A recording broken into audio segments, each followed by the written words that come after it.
Malcolm X, Islam and the Problem of Racism, by Yusuf Siddiqui.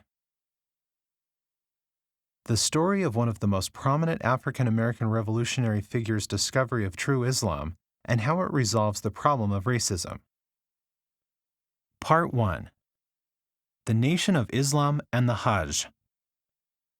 I am, and always will be, a Muslim. My religion is Islam. Malcolm X. Early life. Malcolm X was born Malcolm Little on May 19, 1925 in Omaha, Nebraska. His mother, Louise Norton Little, was a homemaker occupied with the family's 8 children. His father, Earl Little, was an outspoken Baptist minister and avid supporter of Black nationalist leader Marcus Garvey. Earl's civil rights activism prompted death threats from the white supremacist organization Black Legion, forcing the family to relocate twice before Malcolm's 4th birthday. Regardless of the Littles' efforts to elude the Legion, in 1929, their Lansing, Michigan home was burned to the ground, and 2 years later, Earl's mutilated body was found lying across the town's trolley tracks when Malcolm was only 6.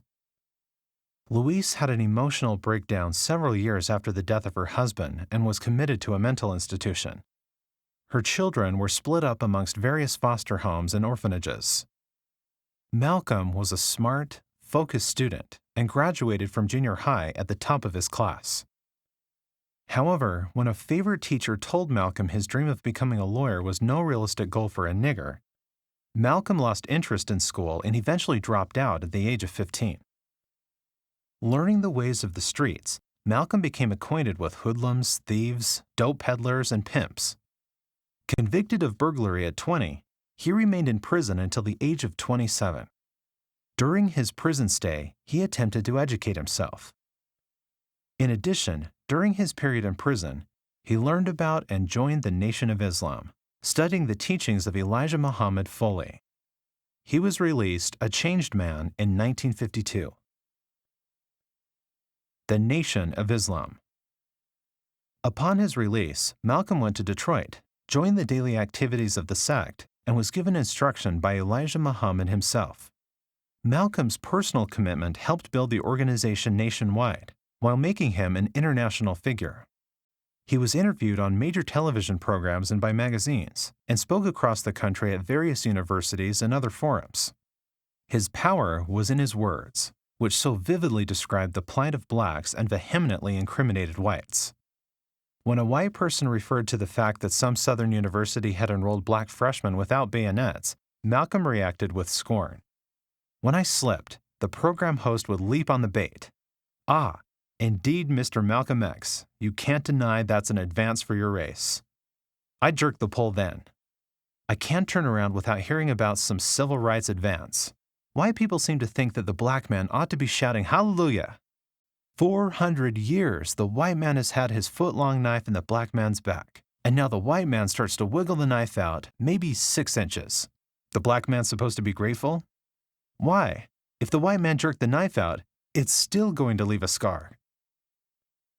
Although Malcolm's words often stung with the injustices against blacks in America, the equally racist views of the Nation of Islam kept him from accepting any whites as sincere or capable of helping the situation.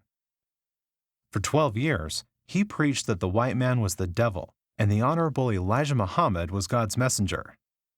Unfortunately, most images of Malcolm today focus on this period of his life, although the transformation he was about to undergo would give him a completely different and more important message for the American people. The change to true Islam. On March 12, 1964, impelled by internal jealousy within the Nation of Islam and revelations about Elijah Muhammad's sexual immorality, Malcolm left the Nation of Islam with the intention of starting his own organization. I feel like a man who has been asleep somewhat and under someone else's control. I feel what I'm thinking and saying now is for myself. Before, it was for and by guidance of another. Now I think with my own mind. Malcolm was 38 years old when he left Elijah Muhammad's Nation of Islam. Reflecting on what occurred prior to leaving, he said, "At one or another college or university, usually in the informal gatherings after I had spoken, Perhaps a dozen generally white-complexioned people would come up to me, identifying themselves as Arabian, Middle Eastern, or North African Muslims who happened to be visiting, studying, or living in the United States. They had said to me that my white indicting statements notwithstanding, they felt I was sincere in considering myself a Muslim, and they felt if I was exposed to what they always called true Islam, I would understand it and embrace it. Automatically, as a follower of Elijah, I had bridled whenever this was said. But in the privacy of my own thoughts after several of these experiences, I did question myself. If one was sincere in professing a religion, why should he balk at broadening his knowledge of that religion? Those Orthodox Muslims whom I had met, one after another, had urged me to meet and talk with Dr. Mahmoud Yusuf Shawarbi. Then one day, Dr. Shawarbi and I were introduced by a newspaperman. He was cordial. He said he had followed me in the press. I said I had been told of him, and we walked for 15 or 20 minutes.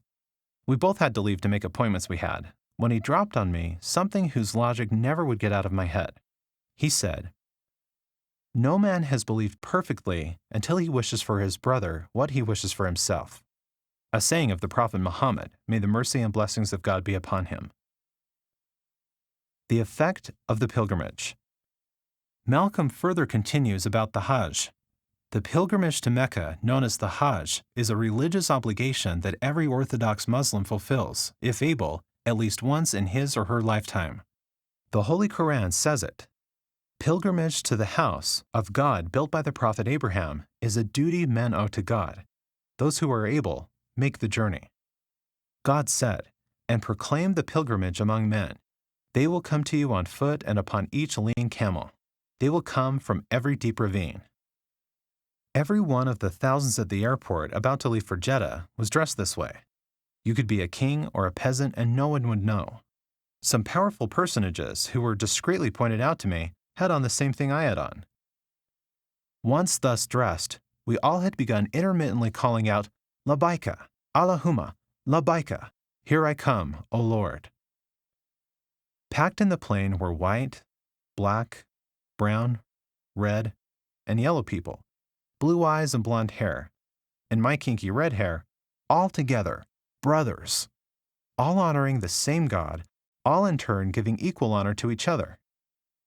That is when I first began to reappraise the white man. It was when I first began to perceive that white man, as commonly used, means complexion only secondarily. Primarily, it describes attitudes and actions. In America, white man meant specific attitudes and actions toward the black man, and toward all other non-white men. But in the Muslim world, I had seen that men with white complexions were more genuinely brotherly than anyone else had ever been. That morning was the start of a radical alteration in my whole outlook about white men. There were tens of thousands of pilgrims from all over the world. They were of all colors, from blue-eyed blondes to black-skinned Africans. But we were all participating in the same ritual, displaying a spirit of unity and brotherhood that my experiences in America had led me to believe never could exist between the white and the non-white. America needs to understand Islam, because this is the one religion that erases from its society the race problem. Throughout my travels in the Muslim world, I have met, talked to, and even eaten with people who in America would have been considered white, but the white attitude was removed from their minds by the religion of Islam. I have never before seen sincere and true brotherhood practiced by all colors together, irrespective of their color. Malcolm's new vision of America. Malcolm continues, "Each hour here in the Holy Land enables me to have greater spiritual insights into what is happening in America between black and white. The American Negro never can be blamed for his racial animosities. He is only reacting to 400 years of the conscious racism of the American whites. But as racism leads America up the suicide path, I do believe, from the experiences that I have had with them, that the whites of the younger generation in the colleges and universities will see the handwriting on the wall, and many of them will turn to the spiritual path of truth. The only way left for America to ward off the disaster that racism inevitably must lead to. I believe that God now is giving the world's so-called Christian white society its last opportunity to repent and atone for the crimes of exploiting and enslaving the world's non-white peoples. It is exactly as when God gave Pharaoh a chance to repent. But Pharaoh persisted in his refusal to give justice to those who he had pressed. And we know God finally destroyed Pharaoh. I will never forget the dinner at the Azam home with Dr. Azam. The more we talked, the more his vast reservoir of knowledge and its variety seemed unlimited. He spoke of the racial lineage of the descendants of Muhammad, may the mercy and blessings of God be upon him, the prophet, and he showed how they were both black and white. He also pointed out how color and the problems of color which exist in the Muslim world exist only where and to the extent that the area of the Muslim world has been influenced by the West. He said that if one encountered any differences based on attitude toward color, this directly reflected the degree of Western influence.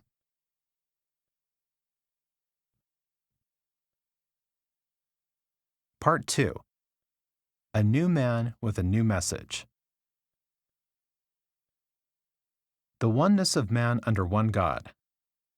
It was during his pilgrimage that he began to write some letters to his loyal assistants at the newly formed Muslim mosque in Harlem. He asked that his letter be duplicated and distributed to the press. Never have I witnessed such sincere hospitality and the overwhelming spirit of true brotherhood as is practiced by people of all colors and races here in this ancient Holy Land, the house of Abraham, Muhammad, and all the other prophets of the Holy Scriptures. For the past week, I have been utterly speechless and spellbound by the graciousness I see displayed all around me by people of all colors. You may be shocked by these words coming from me, but on this pilgrimage, what I have seen and experienced has forced me to rearrange much of my thought patterns previously held and to toss aside some of my previous conclusions. This was not too difficult for me. Despite my firm convictions, I have always been a man who tries to face facts and to accept the reality of life as new experience and new knowledge unfolds it. I have always kept an open mind, which is necessary to the flexibility that must go hand in hand with every form of intelligent search for truth. During the past 11 days here in the Muslim world, I have eaten from the same plate, drunk from the same glass, and slept in the same bed, or on the same rug, while praying to the same God, with fellow Muslims, whose eyes were the bluest of blue, whose hair was the blondest of blonde, and whose skin was the whitest of white. And in the words and in the actions and in the deeds of the white Muslims, I felt the same sincerity that I felt among the black African Muslims of Nigeria, Sudan, and Ghana. We were truly all the same, brothers, because their belief in one God had removed the white from their minds, the white from their behavior, and the white from their attitude. I could see from this that perhaps if white Americans could accept the oneness of God, then perhaps, too, they could accept in reality the oneness of man, and cease to measure and hinder and harm others in terms of their differences in color. With racism plaguing America like an incurable cancer, the so-called Christian white American heart should be more receptive to a proven solution to such a destructive problem. Perhaps it could be in time to save America from imminent disaster, the same destruction brought upon Germany by racism that eventually destroyed the Germans themselves. They asked me what about the Hajj had impressed me the most. I said, the brotherhood. The people of all races, color, from all over the world coming together as one.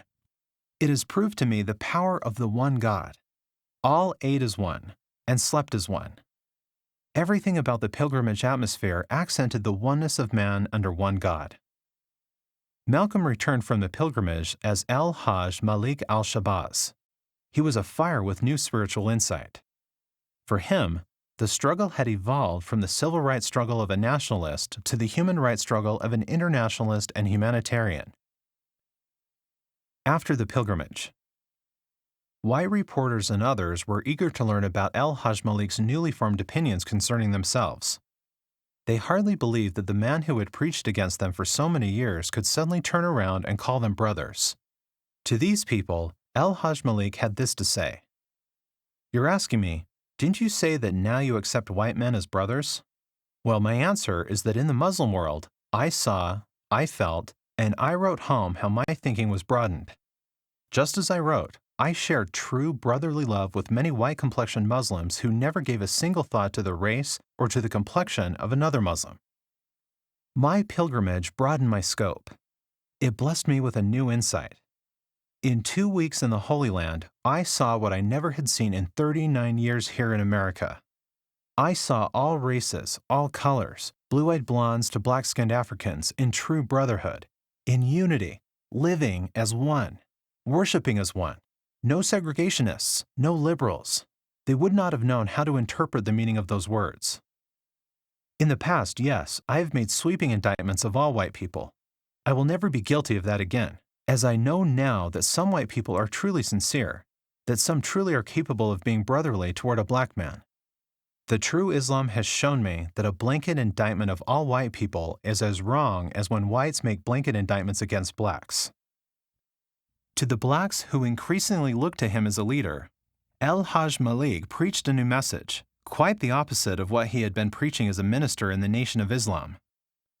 True Islam taught me that it takes all of the religious, political, economic, psychological, and racial ingredients or characteristics to make the human family and the human society complete. I said to my Harlem Street audiences that only when mankind would submit to the one God who created all, only then would mankind even approach the peace of which so much talk could be heard, but toward which so little action was seen. Too dangerous to last. Hajj Malik's new universalistic message was the U.S. establishment's worst nightmare. Not only was he appealing to the black masses, but to intellectuals of all races and colors. Now he was consistently demonized by the press as advocating violence and being militant, although in actuality, he and Dr. Martin Luther King were moving closer together in outlook. The goal has always been the same, with the approaches to it as different as mine and Dr. Martin Luther King's nonviolent marching that dramatizes the brutality and the evil of the white man against defenseless blacks. And in the racial climate of this country today, it is anybody's guess which of these extremes in approach to the black man's problems might personally meet a fatal catastrophe first: nonviolent Dr. King or so-called violent me. Hajj Malik knew full well that he was a target of many groups.